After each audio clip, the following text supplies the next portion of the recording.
Order! Order! You are an incorrigible delinquent at times. Behave yourself, man! Brexit uncertainty is being blamed for a sharp decline in the growth of the UK economy. In terms of growth, last year was one of the worst performing in 9 years, according to official figures out today. The Office for National Statistics says growth in 2018 was 1.4%. That's the lowest since 2009. The ONS pointed to a sharp fall in the manufacture of cars and steel products and a decline in construction. Our economics correspondent Darshini David reports. Protecting metal gateposts from the ravages of the weather is all in a day's work at the zinc galvanising plant. But insulating the business against outside forces has been tough. In fact, their sector has been one of the hardest hit. 2018 was a challenging year for us. We had rising zinc prices and rising steel prices for our customers, reduced order books and a high employee turnover. Anxious times means business spent less on equipment and buildings. Investment has been wavering ever since the referendum, but over the last year it's dropped by almost 4%, squeezing growth across the economy. Lower investment affects how efficient companies can be, and so how their profits and our jobs and wages might fare in the future. The Chancellor admits a lack of clarity over Brexit is hurting. But there's no doubt that the uncertainty around Brexit is taking a toll on the economy. That's why we want to get the deal done so that we can put this issue behind us and move on, growing our economy, creating more jobs, creating higher wages. The continuing stalemate over Brexit has contributed to the weakest year for growth since the financial crisis. The figures out today cover everything from investment to income and spending. They're the best guide to our financial well-being. And it's not just about Brexit. Even if those clouds clear, there are other factors that could impact our prosperity. The UK's biggest car maker, Jaguar Land Rover, blamed not just Brexit, but weaker demand from China and falling diesel sales when it recently announced job cuts. We've seen weaker growth in China, we've seen a slowdown in Germany, Italy is in recession, and it's down to a number of factors, in particular trade wars. There's been a slowdown in trade, and there are also geopolitical concerns. Those are concerns that the Bank of England warned of just last week. The Bank of England has pointed out that the world is moving into a period of slower economic growth. What they're forecasting for the UK next year will still put us ahead of Germany, ahead of Japan, ahead of Italy. And the Bank of England confirmed also that there is upside to come for the UK economy if we get a good deal. But their central forecast is for business investment to fall by even more this year, and that's even with a deal. So talking of a dividend is a little bit unrealistic, isn't it? No, I don't think so. I think if we get the right deal, consumers will feel more confident, and as consumers recover their confidence, businesses will feel more confident. Surveys suggest the start of this year hasn't been any brighter for business. Consumers are faring better, but key to all our prosperity will be the outcome of the next few weeks. Darshini David, BBC News. I'm afraid there's more gloom for the British economy, with official figures showing last year the country experienced the weakest growth since 2012. The slump in manufacturing and car production was largely to blame, although the Chancellor also conceded that Brexit uncertainty is taking its toll. But he insisted now was not the time to try and delay Britain's departure from the EU, telling this programme the pressure was forcing people to start thinking about a compromise. Here's our business editor, Siobhan Kennedy. The ministerial jag stayed put today, the latest growth numbers concentrating the mind of the Chancellor, trying to steer a sluggish economy spooked by Brexit just round the corner. On GDP Day, the Chancellor normally uses the moment as an opportunity for a photo shoot, peering over a production line, shaking hands with a robot. But not today. Today he's stayed put here in Downing Street. Hardly surprising, with just 2 months to go before Britain leaves the EU, with an economy that's still growing, yes, but stalling across the board, thanks to the ongoing uncertainty of Brexit. It's a solid performance from the economy when you look at what's happening globally and in other competitor countries. But of course, there is no doubt that our economy is being overshadowed by the uncertainty created by the Brexit process. And the sooner we can resolve that, the better. But the Brexit effect was evident across the numbers. Growth in the economy slowed by almost 0.5% in the 3 months to December. Sharp falls at the end of the year meant annual growth fell from 1.8% in 2017 to 1.4% this year, the slowest since 2012. And worryingly, construction and production contracted, and even Britain's robust service industry slowed. Jaguar Land Rover, the ministerial car of choice, a case in point. It recently warned of 4,500 job cuts. It and the whole UK car industry was particularly hard hit, down nearly 5% in the final quarter, its steepest fall since the financial crisis. The sector hit by a decline in global demand, the death of diesel, and in the UK, compounded by the painful uncertainty of Brexit. They and all of business have made repeated calls for the Chancellor to rule out a no deal. But yet again today, he refused to give ground. If you can't, though, get a deal, is it not time now to ask for an extension to Article 50? Well, at the moment, the time pressure as we approach the 29th of March, in my judgment, is having a positive effect. It is forcing people to start thinking about compromise and how we build a consensus. Is it not dangerous, though, leaving it right down to the end, to the wire? Of course, the sooner we can get this done, the better. It's a gamble he hopes will pay off, but businesses aren't prepared to take the chance, with their investment falling today for the fourth quarter in a row. Orders have held up at this firm that makes food sorting machines, but like many, they're worried and stockpiling for a no deal. I'm not privy to the inner workings of the Cabinet by any stretch of the imagination, but the impression it's giving to manufacturers is that we are going to be pushing this right to the last minute. And the further we do that, the more uncertainty we create in this sector. It seems as though we keep pushing it out and out and out, closer and closer to the deadline, which is very, very dangerous for a possibility of a no deal. A no deal that Mark Carney, the governor of the Bank of England, last week warned could push the UK into a recession, a risk the Chancellor today doesn't appear to deny. Well, there are always risks. And when the economy is growing more slowly, those risks of the odd quarter coming in negative are increased, as Mark Carney pointed out. But the central forecast for the UK economy in 2019 is for positive growth, making this the 9th consecutive year of positive growth, the best run of growth of any G7 economy. But he knows that early signs for 2019 show an economy under strain, with the fog of Brexit uncertainty still hanging and the threat of a no deal still on the horizon. If we can't get a deal, we're hurtling towards a no deal. At what juncture does that cross your own personal red line? At what juncture do you resign if we look like we're headed towards a no deal? Is that March the 28th? When is that for you? Well, I'm very focused on ensuring that we do get a deal. That is the government's plan. That's the government's policy, to get a deal and leave through a transition period with a deal. And I'm focused on delivering that. And that's where my effort's going to be over the coming weeks. Siobhan Kennedy interviewing the Chancellor there. Now, not since the end of the financial crisis 9 years ago has growth in the UK economy been as weak as it was last year. The latest GDP figure showed that between September and December, it only increased by 0.2%, not the 0.3% some experts had been predicting. The government's own Office for National Statistics pointed to Brexit-related concerns as a cause. 46 days to go, and it's the uncertainty over Brexit that's the killer. It's being felt at this company and across Britain's manufacturing sector, which is now officially in recession. And it could get worse. The government is refusing to take no deal off the table. The impression it's giving to manufacturers is that we are going to be pushing this right to the last minute. And the further we do that, the more uncertainty we create in this sector. You think the government's running down the clock? It seems as though we keep pushing it out and out and out, closer and closer to the deadline, which is very, very dangerous. This company makes high-tech food sorting machines. It says it's done all it can to prepare for no deal, although the government still hasn't told it precisely what no deal will mean.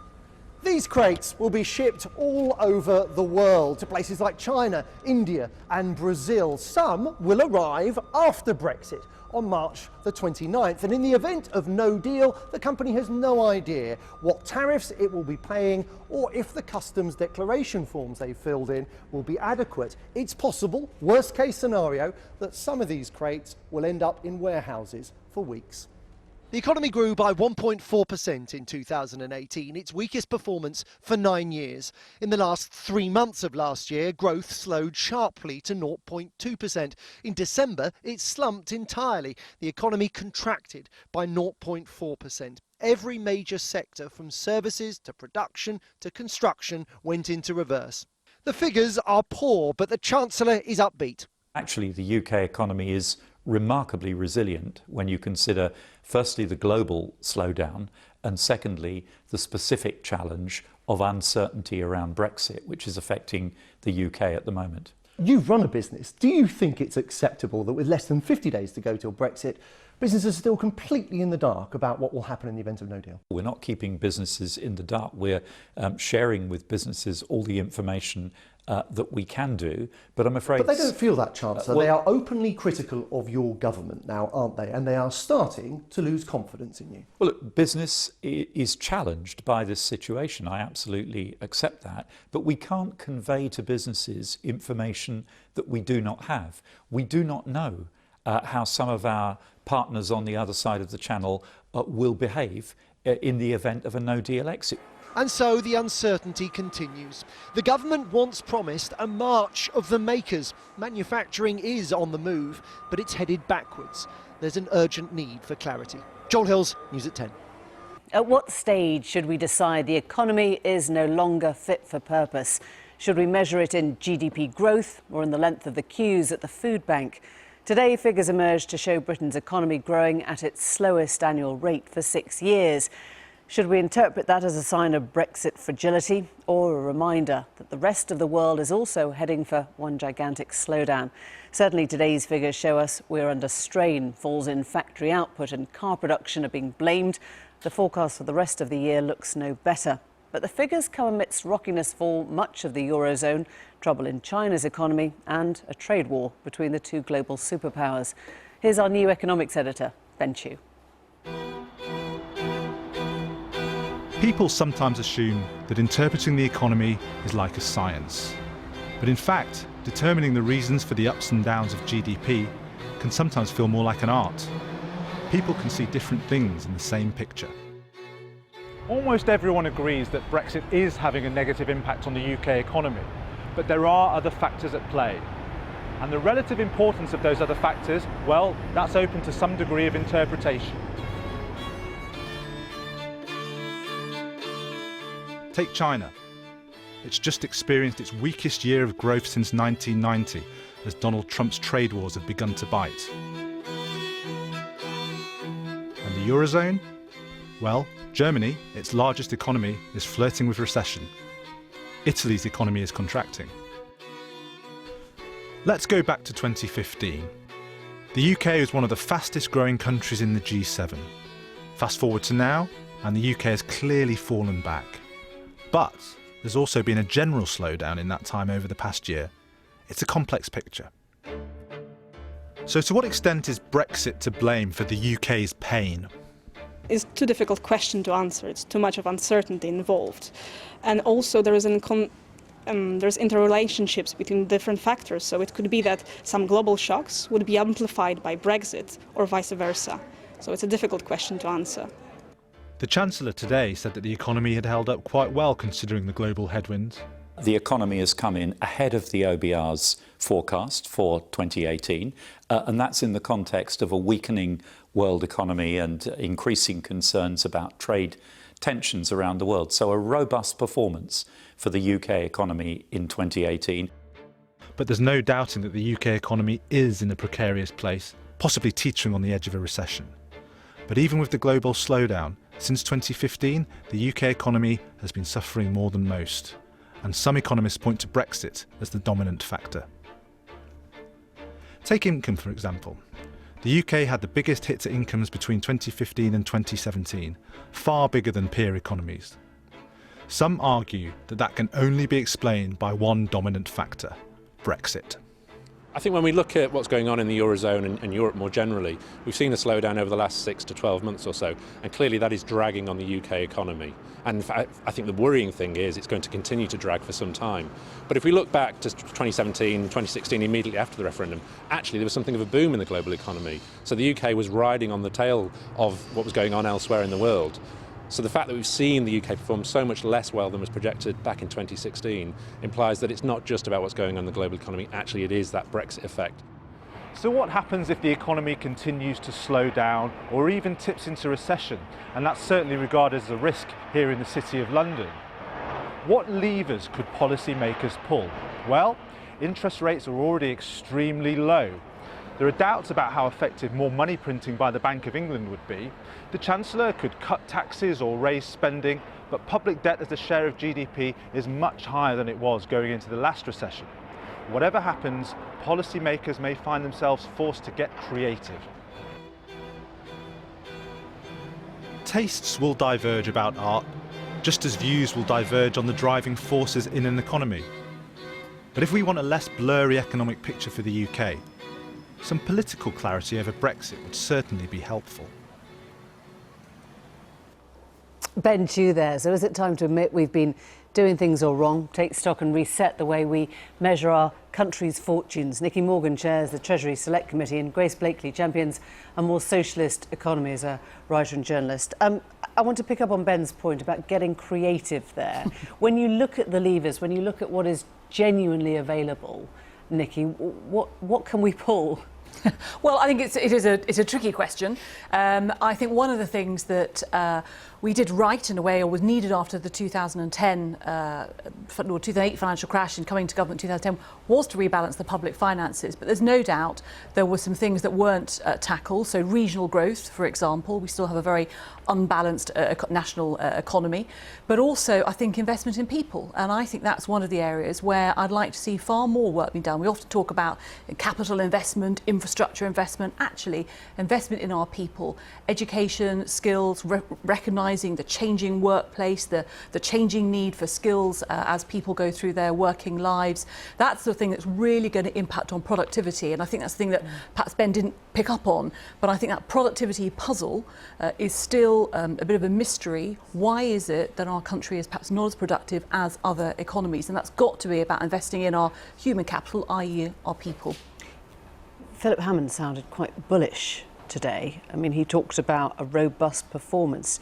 Do you share that with your former colleague? Well, look, at the end of the day, the economy is still growing, but obviously growing not as quickly as I think people would like.